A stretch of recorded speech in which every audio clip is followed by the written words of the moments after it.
Small lenses need lots and lots of available light to render a scene properly. That's the golden rule of thumb, okay?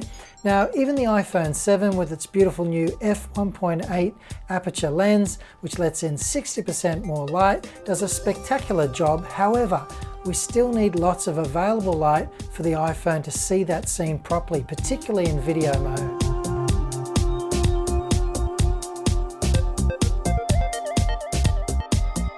Now, if we're going to start comparing lights, we can go from mild to wild. We can go from spending $20, $30 to spending thousands of dollars on a single light unit.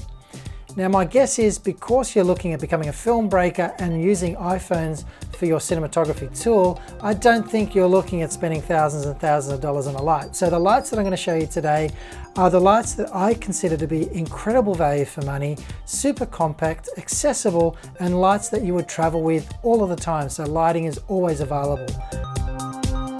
The most common form of light you'll find available online is the LED light bank, and they look something like this.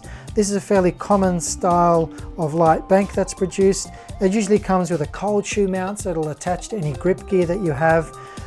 They come in a variety of different sizes, of course, and they usually have either AC or DC power connectivity. They'll have a way of intensifying or reducing the scale of light that it outputs. And they usually also come with a couple of basic gel filters just to either soften the intensity of the light, for instance with that diffusion filter, or another filter option to usually warm the light to give it sort of a more golden yellowy kind of feel. So that's a fairly basic kind of form of LED lighting that you'll find available on Amazon and eBay starting from just $20. And look, you can even buy a pocket version of that light. It's super efficient. You get about an hour of light out of one of these, and they're recharged via micro USB. So LED light banks is pretty much the base. That's the starting platform. Now, if you want to take it up a notch and just increase the quality of what an LED light bank can afford you, you should check out this. It's called the Rotolite. This particular light is also cold shoe mounted. It's more sturdy. You can feel straight away it's a more rigid form of light. The other distinguishing factor about a Rotolite is it mounts its light assembly in this circular pattern in the center of a ring. So when you mount that on a iPhone relatively close to an interview subject, you get that nice even light distribution right across someone's face. It's powered by 3 single AA batteries, and look, to be honest, that's what I've got to say is probably one of the most surprising factors about the Rotolite, is that it seems to just survive on 3 batteries forever, literally. Like, I rarely change the batteries in this thing, and I use it quite frequently, and it's always powered up and ready to go. So it's really, really super efficient. So if I just turn it on there by the single button there in the middle, it's only got the one strength setting, one power output for an LED light. But if you're using this on a cold shoe mount relatively close to your subject when you're filming, it's ample light to illuminate the scene in front of you. The other thing I like about the Rotolite is it comes with a number of different gel inlays. Just remove the cover there, you'll see I'm using one of those diffusion filters right there. That's what the light looks like without any cover on it. And then of course in the back of the light, once you open this up, there's another range of gel filters to either warm or cool the light or soften back the intensity of the light simply by overlaying them as I did there. So it's called the Rotolite. I really do love it. The filters are super handy just for changing the intensity of the light or changing the color output of the light as well. Now the next light I want to show you is an absolute charmer, and you'll see why. This tiny itty bitty little light is called the iBlazer 2. But don't let its size fool you for what it can actually do. This is an intensely useful, powerful little light. If I turn it on there,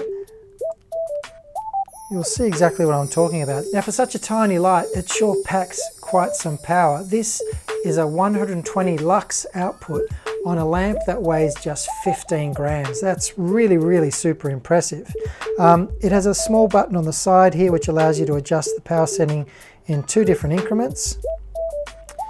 Now the other thing I love about the iBlazer 2 is if I simply stroke up on the back there, I can change the color temperature of the light. So I can go from warm 3200 Kelvin right up to cool 5600 Kelvin light just by simply touching and tapping the back of the light. How cool is that? So we can see here just on my shirt,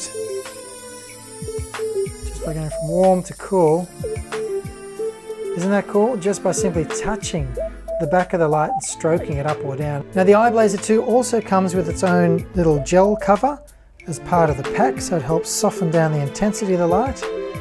So that's a nice little touch as well, just having that little gel back there. I'll turn this light off now so we can just examine it in a bit more detail. So the iBlazer 2, the gel cover, it also comes with either a little grey slip-in cradle there, which will attach simply by sliding over the edge of your iPhone, which is relatively handy. And of course, if you do have some grip gear, you can mount it in the attached or supplied black plastic mount, which has a cold shoe mount on as well, and it'll fix more firmly onto your iPhone rig.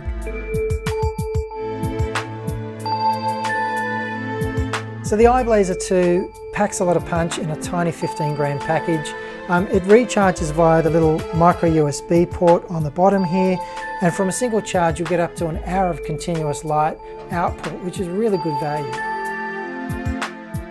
Now from one tiny light to another tiny light, I'm going to introduce you to my absolute favourite one here. Check this out.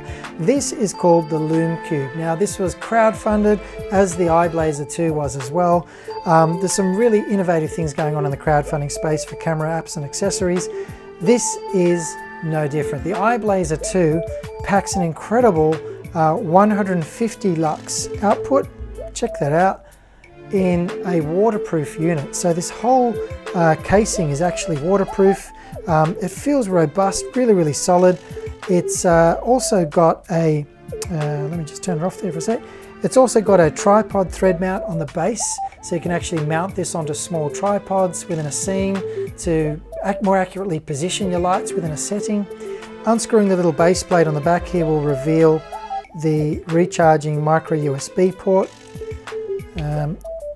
Again, because it's waterproof, it's got kind of a bit of a fiddly way to get into it, but again, you know, that's all for good reason. I love this light for a number of reasons. It also comes with the Lume Cube app, which you can place on your iPhone, and you can position, I think, 5 or 6 of these units within any scene, and then via the app you can control the intensity, the output of each of those lights individually via the app, so you don't have to leave the director's chair. The Lume Cube is actually the coolest of our lights. Don't look into it directly like I just did then. It actually outputs 6,000 Kelvin of bright white light, and as I said before, it's 150 lux, so it's really quite powerful for the package that you get. Now a single fully charged Lume Cube will give you up to 2 hours of continuous light on the 50% power setting. So, you know, again, it packs an awful lot of punch. Really impressive. Now the Lume Cube and the iBlazer 2 both retail for around $80 a unit, so they're super affordable. They're really packed in a lot of performance and a lot of power into a tiny package in both those instances. I've got 5 of each in my toolkit. I can't decide between the two. They're both my favorite, so I'd suggest checking out the websites and seeing which one's right for you.